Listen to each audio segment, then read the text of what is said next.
बिस्मिल्लाहिर्रहमानिर्रहीम। अस्सलामु अलैकुम वरहमतुल्लाहि वबरकातुहू।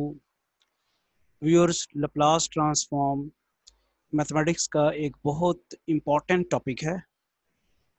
लप्लास ट्रांसफॉर्म बेसिकली क्या करती है, वो एक फंक्शन को किसी दूसरे फंक्शन में कन्वर्ट करती है।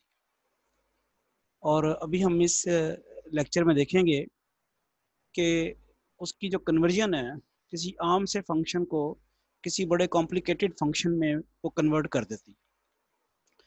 और लप्लास ट्रांसफॉर्म की अहमियत उस इंजीनियरिंग में बहुत ज़्यादा है, पर्टिकुलरली जो हमारी टेलीकम्युनिकेशन इंजीनियरिंग है जिसमें सिग्नल जो हैं वो जनरेट करने होते हैं।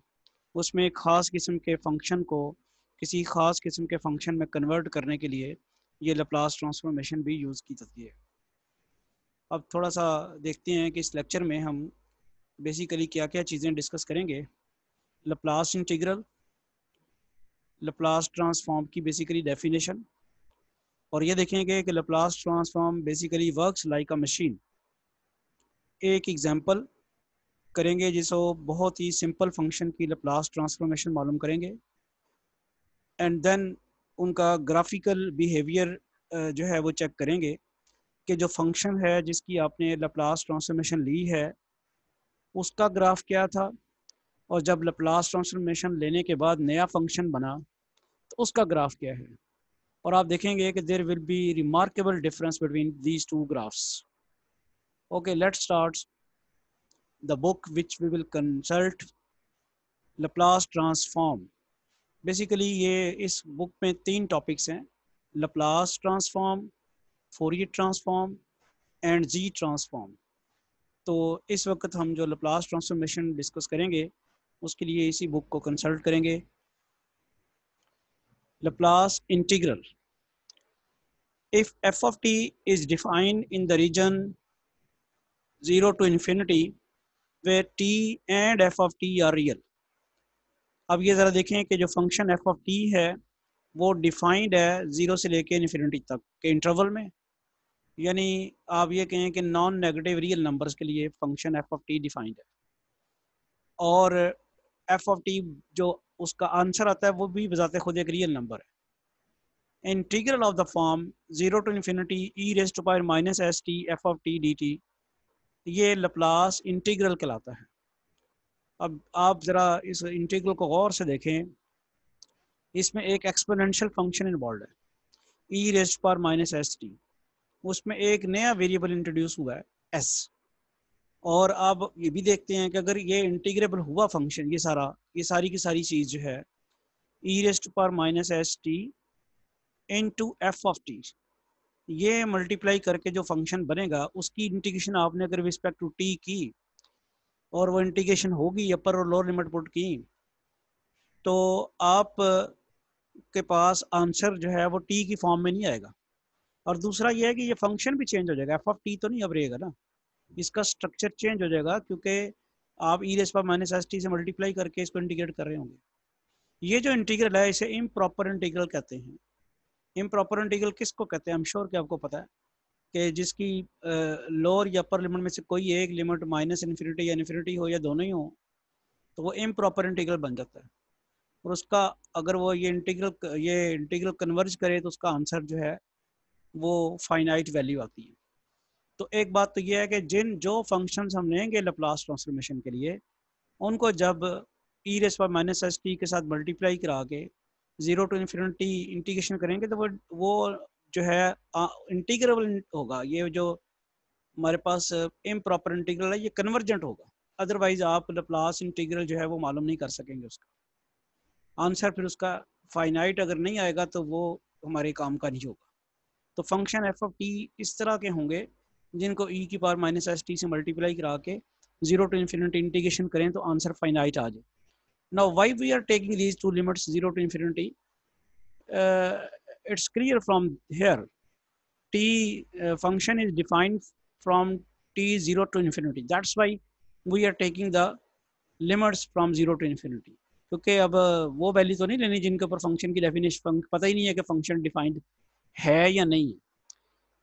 Okay, Once again, I repeat the definition. F of t is defined in this interval, and both t and f of t are real numbers.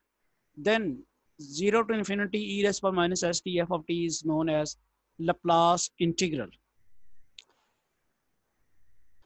The variable s may be restricted to the real values in many applications. अब ये जो मैंने जैसे भी बताया कि s एक नया वेरिएबल इंट्रोड्यूस किया हुआ यहाँ पे, और इसको हम रियल नंबर भी रख सकते हैं, और ये रियल नंबर जो होगा ये ग्रेटर देन 0 रखेंगे। s ग्रेटर देन 0 इसलिए रखेंगे कि अगर हम यहाँ पे नेगेटिव s रख दें तो वो ये वाला नेगेटिव और माइनस s का नेगेटिव जो है मिलके पॉजिटिव हो जाएगा, और फिर e की पावर जब इन्फिनिटी लगेगी यहाँ पे लिमिट, तो वो इंटीग्रल डाइवर्ज होने का चांस है, इंटीग्रल जो है डाइवर्ज कर देगा। That's why we have taken here s positive. तो अब अगर तो s रियल नंबर रखा हुआ है तो that should be positive, that should be greater than 0। लेकिन अगर कॉम्प्लेक्स नंबर है, however it is convenient to work with the general case of complex s। लेकिन अगर s कॉम्प्लेक्स है जिसमें आपके पास आ सकता है s1 प्लस आइटा s2, तो उसमें फिर रियल ऑफ s जो है ना वो that should be greater than 0, क्योंकि कॉम्प्लेक्स नंबर का कंपैरिजन तो नहीं किया जा सकता किसी दूसरे कॉम्प्लेक्स ऑर्डर वाइज। इसलिए आपका फिर उस सूरत में आप क्या लिखेंगे, real of s is greater than 0। In short, e raised power minus st f of t integral 0 to infinity e raised power minus st f of t is Laplace integral. It is known as Laplace integral. The Laplace integral of the function f of t is usually denoted by f of s. अब ये कैसे हुआ, ये ज़रा बड़ा दिलचस्प मामला है, और इसको ज़रा आप अच्छी तरह गौर करके ज़रा देखिएगा कि ये क्या कह रहा है, इसका मीनिंग क्या है। देखिए, मैं अब ये बताऊं कि अगर आप ये इंटीग्रेशन कर लें, तो जैसे मैंने अभी कहा कि आप इंटीग्रेशन कर लेंगे तो अपर लिमिट और लोअर लिमिट लगनी है। अपर लिमिट किसकी जगह लगनी है? ऑब्वियसली जहाँ जहाँ टी है वहाँ वहाँ आपने अपर लिमिट लगा देनी है, वो लग जानी है इन्फिनिटी। फिर माइनस करके लोअर लिमिट लगा देनी है, वो लग जानी है 0। तो इस सारे इंटीग्रल का आंसर जो कुछ भी आएगा, क्या उसमें कभी टी आंसर आएगा? नहीं आएगा, क्योंकि आया तो था टी, लेकिन आपने अपर लिमिट टी की जगह माइनस टाइम टी की जगह इन्फिनिटी लगा दी, फिर टी की जगह 0 लगा दिया, तो टी तो गायब हो गया। तो लिहाजा अब ये टी का इसका जो आंसर आएगा वो टी का फंक्शन नहीं होगा। एक बात, किसका फंक्शन होगा? वो एस का फंक्शन होगा। एस तो होगा ना, एस तो कहीं गायब नहीं हुआ, एस तो मौजूद है ये वाला। एक बात कि ये इंटीग्रल का आंसर जो है वो फंक्शन ऑफ टी नहीं होगा, वो फंक्शन ऑफ एस होगा। और दूसरी बात ये है कि वो ये जो फंक्शन है F of S, F of T जो लिखा हुआ है जिसकी आप लैप्लास ट्रांसफॉर्मेशन ले रहे हैं, वो ये भी नहीं होगा। एफ ऑफ टी आप ले रहे हैं ना लैप्लास ट्रांसफॉर्मेशन, वो ये भी नहीं होगा, क्योंकि स्ट्रक्चर चेंज हो जाना। इसके ऊपर तो आपने बड़ा हैवी एक ऑपरेशन कर दिया। क्या कर दिया? एक ऑपरेशन तो आपने ये किया है, एफ ऑफ टी को मल्टीप्लाई कराया है ई raise power minus S T के साथ, और दूसरा आपने कर दिया इंटीग्रेशन। तो अब जो आएगा वो तो इंटायरली एफ ऑफ टी से चेंज हो चुका होगा। That's why we have replace small F by capital F. ये आपको समझ आ गई होगी। दो मेजर चेंजेस हुई हैं। कौन कौन सी चेंजेस हुई हैं? एक तो इंटीग्रल जो है, चूंकि वो टी का फंक्शन नहीं रहना है, वो उसमें ऐसा आना है, तो हमने क्या किया है, नया फंक्शन जो होगा वो टी का नहीं होगा बल्कि एस का फंक्शन होगा। और दूसरा ये कि चूंकि फंक्शन बजाते खुद चेंज हो जाना है, तो ये जो स्मॉल एफ है that is replace by capital F, just in order to show that कि फंक्शन जो है वो नहीं रहा, नया चेंज हो, नया आ गया। तो ये लगता तो आपको बेसिक थोड़ा सा डिफरेंस है कि स्मॉल एफ और कैपिटल एफ में क्या फ़र्क है। ये बड़ा ह्यूज डिफरेंस है। आगे चल के हम एग्जांपल देखेंगे तो आप देखेंगे कि there is a huge difference between small F and capital F. Okay, let's move ahead. F of S फिर किसके बराबर आ जाएगा? 0 to infinity E raise power minus S T minus S T F of T D T. ये बात आपने को follow कर ली है, मैंने बड़े आपको एक्सप्लेन कर दी है बड़े डिटेल से कि इस इंटीग्रल का जब आंसर आएगा उसमें दो चेंजेस होंगी, दो तब्दीलियां होगी। एक तो वो उसमें टी नहीं होगा, एस होगा। दूसरी ये कि ये ओरिजिनल एफ ऑफ टी नहीं होगा, कुछ और होगा। वो जो कुछ और होगा उसको कैपिटल एफ से हमने नोट कर दिया। तो अब आपने पूरी लैप्लास ट्रांसफॉर्म में ये ज़हन में रखना है, whenever f of s is written, you should know it is 0 to, this is integral 0 to infinity e raised power minus st f of t. Okay, after defining the Laplace integral, we are in position to define Laplace transform. if a function f of t is defined in the region 0 to infinity where t and f of t are real, then the function f of s defined by the Laplace integral, जैसे भी बताया था, ये जो function दोबारा आया है जिसका हम पीछे सारी डिटेल इसकी डिस्कस करके आए हैं, ये कहलाती है Laplace transform of f of t। नया फंक्शन जो है वो Laplace transform of f of t कहलाती है। फिर सुनने लप्ला ये जो original function f of t था, f of s जो है, it is known as f of s is called the Laplace transform of f of t. f of s is called the Laplace transform f of t, which is obtained by the Laplace integral. Okay, next move is known as the Laplace transform f of t. जैसे मैं भी बता रहा था कि f of s 0 to infinity minus st f of t dt is known as the Laplace transform of f of t. Symbolically हम इसको f of s को इस तरह भी लिखते हैं, f of s is equal to Laplace, ये l डालते हैं, f of t, Laplace transform of f of t is equal to f of s। वही symbolically इस तरह इसको लिखते हैं। और ये क्या जोर दे रही होती है कि f of s is a result of certain operation perform on a function f of t। तो डेफिनेटली आपने f of t के ऊपर कोई सर्टन कोई खास ऑपरेशन परफॉर्म किया, और वो कौन सा ऑपरेशन परफॉर्म किया f of t के ऊपर, आपने उसको e raise to power minus st से मल्टीप्लाई किया है और फिर इंटीग्रेशन किया फ्रॉम 0 टू इन्फिनिटी। तो बड़ा हैवी ऑपरेशन परफॉर्म किया f of t के ऊपर, उसके बाद f of s जनरेट हुआ है। तो ये क्या हुआ, वो जो हैवी ऑपरेशन आपने परफॉर्म किया है उसको सिम्बॉलिकली डिनोट किया हुआ है l से। Laplace transformation of f of t is equal to f of s. Okay, turning to the next, अब ये जो बात बताई जा रही है यहाँ भी जरा देखें कि Laplace transform works like a machine. How it works like a machine? The Laplace transform works like a machine which basically changes one function to another function. It is illustrated in the following diagram. मैं बता चुका हूँ भी आपको कि ये करती क्या है, Laplace transformation basically क्या है, वो एक फंक्शन f of t को कन्वर्ट करती है किसी दूसरे फंक्शन f of s। तो हाउ इट वर्क्स, ये आपकी इनपुट है, इसके ऊपर आपने Laplace ट्रांसफॉर्म ऑपरेटर अप्लाई किया जो कि Laplace इंटीग्रल था, और जनरेट क्या हुआ f of s। तो ये हम इस तरह कहते हैं कि it works like a machine, के ओरिजिनल फंक्शन आपका f of t था और उसके ऊपर आपने Laplace ट्रांसफॉर्मेशन लगाई, उसने एक नया फंक्शन जनरेट किया जिसे हम f of s कहते हैं। Laplace transform in fact is very useful in telecommunication engineering where we need to generate new signal from the particular signal. आप ये समझ लें कि ये एक आपका ओल्ड सिग्नल है, उसके ऊपर Laplace ट्रांसफॉर्म अप्लाई करने के बाद आपने न्यू सिग्नल जनरेट किया। अच्छा, यहाँ मैं रुक के थोड़ा सा आपको समझाता हूँ।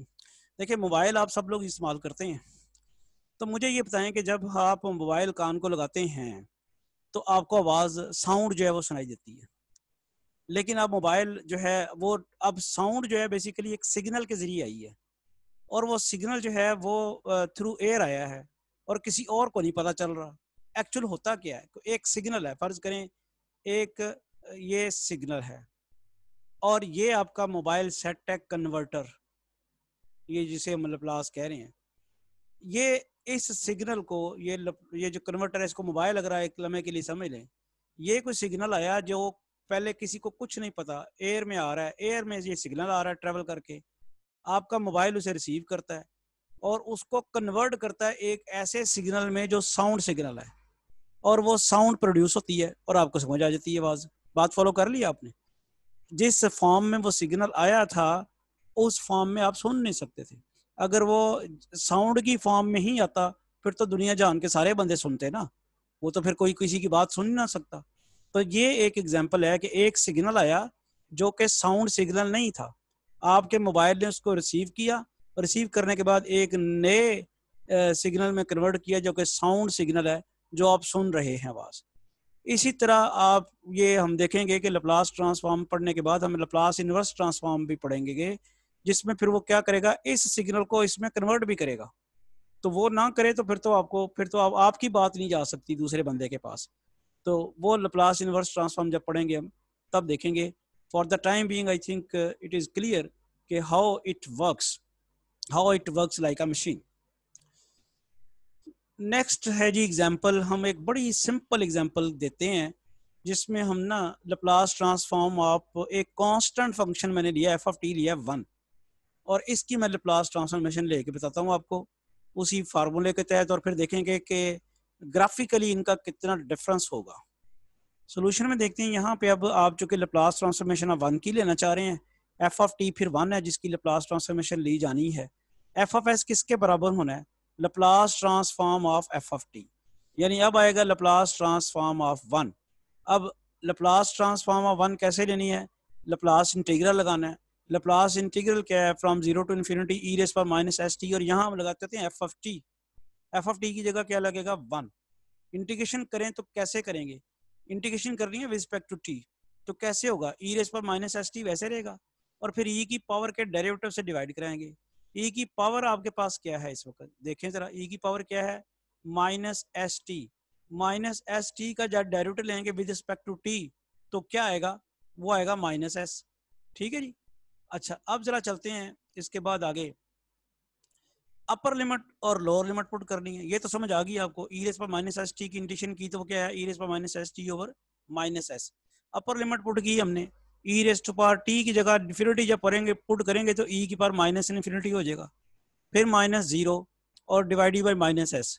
अब ई की पावर माइनस इन्फिनिटी, ये जरा ध्यान में रहे कि जो एस है मैंने शुरू में बता दिया था आपको कि अगर तो वो रियल नंबर है तो फिर तो एस ग्रेटर देन जीरो लिखेंगे, लेकिन अगर डाउट है कि रियल है या कॉम्प्लेक्स है तो फिर real of S should be greater than zero.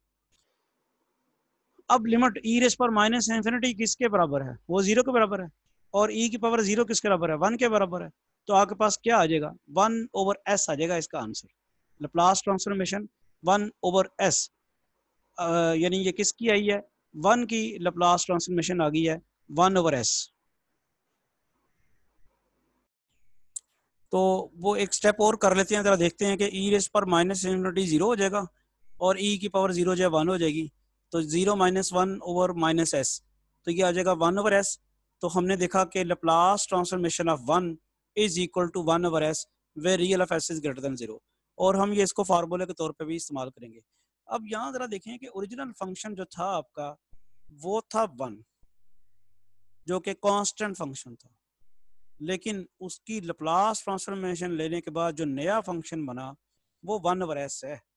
अब हमें इसका डिफरेंस इतना फील शायद नहीं आपको हो रहा जितना ये रिमार्केबल इसका डिफरेंस है। 1 कांस्टेंट फंक्शन है, और ऑब्वियसली 1 ओवर एस जो है वो कांस्टेंट फंक्शन नहीं है, वो वेरिएबल है। तो इन दोनों का अपेरेंटली जो डिफरेंस इतना महसूस नहीं हो रहा, वो देखें कि कितना ह्यूज डिफरेंस है। हम देखते हैं जब इनके ग्राफिकल स्ट्रक्चर इनका देखते हैं कि 1 का ग्राफ क्या है और 1 ओवर एस का ग्राफ क्या है, तो हम देखेंगे कि बड़ा ह्यूज डिफरेंस है। तो जरा देखते हैं graphical difference of function and its Laplace transform. हम पहले graph of F of T is equal to 1 लेते हैं। ये वो फंक्शन है जिसकी हमने लप्लास ट्रांसफॉर्मेशन लेनी है। कैसे लिया जाएगा? ऑब्वियसली ये टी एक्सिस आपने ड्रॉ किया, ये आपने F of T axis draw किया, और एफ ऑफ टी परमानेंट 1 रह रहा है, यानी ऊपर वैल्यू आपके पास क्या है? आप टी की वैल्यू 0 रखें तो एफ ऑफ टी 1 है। फिर ये पॉइंट आएगा ना, अगर आप जरा इसको कर लेते हैं कि अगर आप टी की वैल्यू 0 रखते हैं तो एफ ऑफ टी की वैल्यू क्या आएगी? 1, वो यहाँ पे आएगी। टी की वैल्यू आप फर्ज करें आपने रखी है 0.5, तो एफ ऑफ टी फिर 1 ही आएगा, और रखते जाए ना यहाँ पे। टी की वैल्यू 0 रखें तो एफ ऑफ टी 1 आएगा, टी की वैल्यू 0 पे एफ ऑफ टी 1 आ गया। टी की वैल्यू के ऊपर अगर आप 0.5 रखते हैं तो फिर भी एफ ऑफ टी 1 आना है, ये आप देख रहे हैं। टी की वैल्यू अब 1 रखें, यहाँ पे जाकर कहीं भी जो भी टी की वैल्यू आपने रखनी है तो एफ ऑफ टी की वैल्यू आपके पास 1 ही आनी है। इवन टी की वैल्यू 1 रखें तब भी आपके पास एफ ऑफ टी की वैल्यू 1 आनी है। तो टी की वैल्यू जो मर्जी होती जाए, एफ ऑफ टी कांस्टेंट रहना है, वो 1 ही रहना है। तो ये कांस्टेंट फंक्शन का ग्राफ आपके सामने आ गया, एक स्ट्रेट लाइन। लेकिन जब आप एफ ऑफ एस जो इसकी लप्लास ट्रांसफॉर्मेशन आई है उसका जब ग्राफ लेंगे तो वो देखें फिर क्या होता है। Graph of F of S जो कि 1 ओवर एस है। एक बात तो ये रहे, अच्छा इसका ग्राफ बनाने से पहले जरा ये तो सोचें इसका ग्राफ किस किस्म का होगा। देखें इसका ग्राफ जो है ना, अगर एस पॉजिटिव हो तो 1 ओवर एस भी पॉजिटिव ही आना ना, तो वो रहेगा फर्स्ट क्वाड्रेंट में। अगर एस नेगेटिव हो तो 1 ओवर एस भी नेगेटिव आना है, वो रहेगा फिर कौन कहाँ पे, यानी वो आप करेगा थर्ड क्वाड्रेंट में। ये बात फॉलो की आपने? ऐसा नहीं होगा कि एस पॉजिटिव हो और 1 ओवर एस नेगेटिव हो, ये नहीं होगा। यानी एस पॉजिटिव और 1 ओवर एस नेगेटिव कहाँ होता है? वो आपका एफ ऑफ एस नेगेटिव कहाँ पे होता है? वो आपका होता है फोर्थ क्वाड्रेंट में। तो इसका मतलब ग्राफ का कोई भी पोर्शन फोर्थ क्वाड्रेंट में नहीं जाएगा। अगर आपका एस जो है वो नेगेटिव और 1 over S F of S जो है पॉजिटिव, वो होता है सेकंड क्वाड्रेंट में, वो भी नहीं होगा। तो आपको बेसिकली ग्राफ अगर नहीं भी आता ड्रॉ करना, एक चीज तो पता चल गई है कि इसका ग्राफ जैसा भी बनना है वो ग्राफ रहना है फर्स्ट क्वाड्रेंट में और थर्ड क्वाड्रेंट में। फर्स्ट में इसलिए रहना है कि एस की वैल्यू पुट करके पॉजिटिव, तो एफ ऑफ एस की वैल्यू भी पॉजिटिव आती है। और यहाँ एस एक्स के तौर पे आप इस समझ लें और एफ ऑफ एस को वाई के तौर पे समझ लें, तो पॉइंट आपका रहेगा फर्स्ट क्वाड्रेंट में। जब आप एक्स की वैल्यू नेगेटिव पुट करेंगे, एफ ऑफ एस की वैल्यू भी नेगेटिव आएगी, वो रहेगा थर्ड क्वाड्रेंट में। तो ग्राफ जैसा भी बनना है वो फर्स्ट और थर्ड क्वाड्रेंट में रहना है।